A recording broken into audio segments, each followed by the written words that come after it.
Hey, what up, guys? This is a review of episode 2 of Lovecraft Country, Whitey's on the Moon. If you seen my previous episode 1, at the end of that one, they just was able to escape these monsters that were attacking the cops that held them hostage, and with a whistle sound, they ran away. So they were able to make it to the manor they were looking for. He's looking for his father. Atticus is looking for his father, and they got there, and that's how it ended. So now, episode 2, Whitey's on the Moon. Everyone is waking up. You have George and Leti are waking up, and it seemed like they're not really remembering because they feel like they're taking it very easy. And they started trying on clothes and everything, and it's kind of suspicious because they're trying on clothes, but the clothes fit them. And the only person that kind of remembers everything that went on is Atticus, and he's running, what's going on and everything.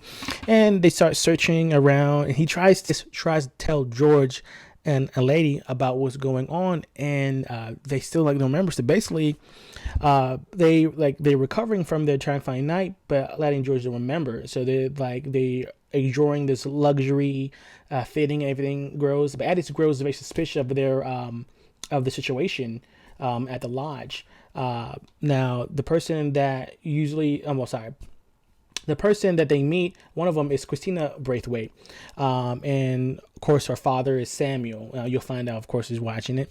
And basically, there's a lot of things going on, very cryptic things happening. And they find out basically that this is kind of a cult, but kind of an organization, that caters to a lot of wealthy people. And there's one line in the show that they say, "Oh, you like the KKK," and they're like, they're above the KKK, where they don't do things like that they do. They're a little more sophisticated and a lot more, because the founder of this organization, or this of everything.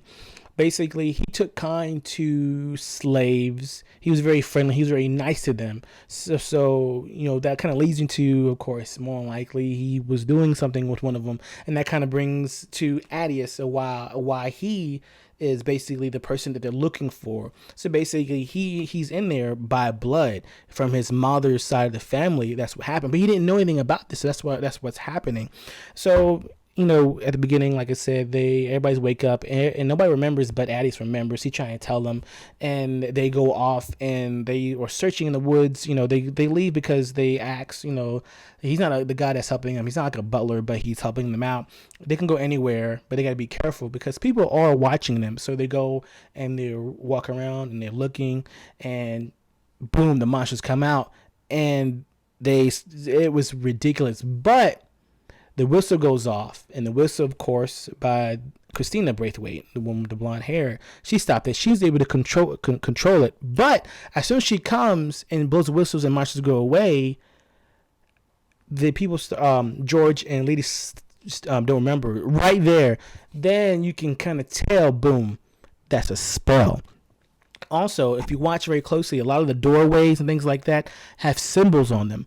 That shows you as well that more spells. But you kind of get that if you really pay attention in the show, you get different things in this spells and enchantments. And he knew right away. And what about the thing about Eddie? He's very open minded. He's able to notice things very quickly because he reads a lot. So he's aware of his surroundings and everything. So he talks to Christine. He tells her to remove the spell so they can remember everything. And once they let that go, boom, they start screaming and everything. They start remembering, and he tries to calm them down, and they want to leave, but they're not leaving. They need Atticus. Basically, he's part of them. He's part of that cult. And basically, as you watch, what he's trying to do is, I'm not gonna go too deep in this. I'm just, hitting the certain points and why I enjoyed it. But basically, the leader, Samuel, he's trying to find a way to get to Eden. Eden, Adam and Eve take it to Eden, and basically, sounds like Atticus is that bridge to that, and you see that, and basically, it gets you wanting to answer more questions. But what I like about this is how you get invested to every character in this show with Atticus. Anytime he's on the screen, you get this feeling that this is a dude that you want wants to protect you. This is a dude that takes things seriously. He kind of reminds me of a Captain America type. He the way he's built, the way he is. He has that stature of I'm gonna get things done. And then it's basically he talks to them because he's trying to find his father, and because he knows his father went, and basically he's looking for them, and they come across different things, and of course to find out the father is being held in this brick building, and basically that's what he's looking for him, and eventually they do get him. They were able to get him out, basically, and his father, same way.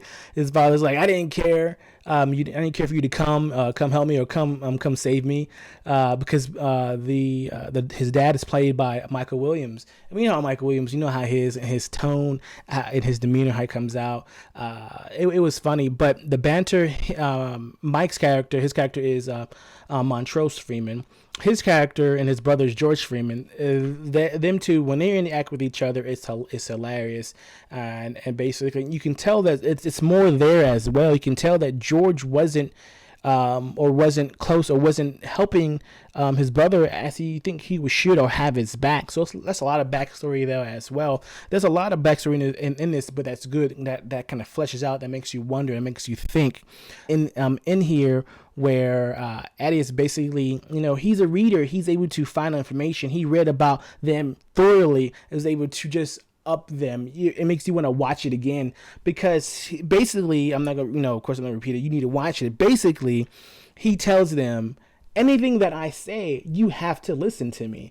I am in charge. And that was just hilarious. Seeing a bunch of white men get up and told what to do by this person. If you want to be part of this organization, got up. And that was amazing. That shows you that Atticus is so intelligent. He's powerful. He's quick with a lot of things. I like that. And what happens was ridiculous. Things just go crazy. The whole building starts to implode and just go collapse.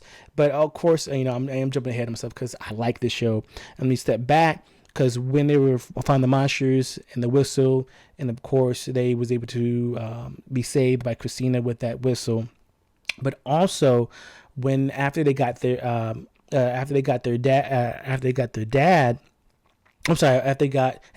got his father from that, they tried to basically get away, and Samuel Braithwhite wasn't having that because he needs them.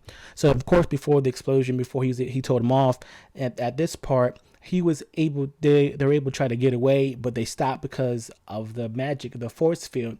And what he done, he shot Leti and he shot George. But of course, you kind of feel like they're going to save him. He uses that to make him stay, or they're going to die. So of course, as you watch it, I think Leti, she was able to be saved. Of course, he was saved, but it seems like George wasn't being recovered. He wasn't. I guess they didn't save him, or they just left him there to make sure Atticus was going to be there and do what they want him to do. But like I said before, he made that big speech. Everybody left. They started using him. Things go wrong. Things happen. It seems like everybody almost passes away. Because they're using him for that bridge of Eden. Like I said earlier, they're using him as a bridge to Eden to try to get there. I guess, they don't allude too much of it, but you're feeling this some type of power that he wanted. But something goes wrong. You see somebody in there. You see a black woman. She's pregnant, but she's wearing more older type of clothes, and you see her, and Addie sees that. But everything starts going crazy. It seemed like they weren't meant to be there, of course. So something happens, Samuel turns to dust. I'm assuming he dies, but you never know with this type of show. Even though he went to dust, he could maybe come back, but they had to run out of there. And kind of the person that Atticus saw when he was trying to open the bridge to Eden, she kind of led him out to get away. And everybody was able to get out. But unfortunately, at the end, George Freeman passed away. And I love George. I love George's character because what he was doing. So his intellect, what he brought to the show was good. And of course the character, let me see, plays by Courtney B. Vance. Courtney B. Vance is an amazing actor. You've seen him in almost everything. Whatever he does, it could be short, long. He brings it every single time. And once he saw him, like when he got shot, he was like, oh man. Because in the first episode, you see him look at a picture of his wife and linger so much. And normally we see something like that. Somebody lingers at something that they want. Something might bad happen to that person. Of course, nothing happened in the first episode. But the second episode, you know, with that shot wound, he passed away. But I have my fingers crossed. Episode 3, maybe they'll find a way. Maybe Christina comes up and she may be able to maybe bring him back. You know, he's dead, maybe bring him back. Or because, you know, Leta, I apologize if I'm saying her name wrong. I apologize. Letitia Danridge, she's like she passed away, but she came back. So maybe they could bring George back back for this. But other than that, this was an exciting episode. I enjoyed it with a lot of twists and turns, letting you just know a little bit. Of course, it brings you back more. You want to keep watching more and more episodes. But I truly enjoyed this. It's sad to see George Freeman, according to Vance's character, to something happen to him. But I feel like it was going to happen. You need that. You need something to even pull you even more in that. But maybe he'll come back. You never know. He had a family. He had his wife. It was just so much going on. But I'm truly enjoying this series. And if you haven't got a chance to watch this or even jumped into this, please go watch this show. It's amazing. It's has its funny moments, has actions, love, all that, and seeing leading black actors and actresses pull this off, coming from information from a dude that didn't care for black people, from his books and, you know, everything, and they brought this with this type of actors and this writing, this directing. Please see this. But until episode 3, guys, make sure you leave a comment, subscribe, make sure you share this. Until the next time for episode 3, guys. See you later.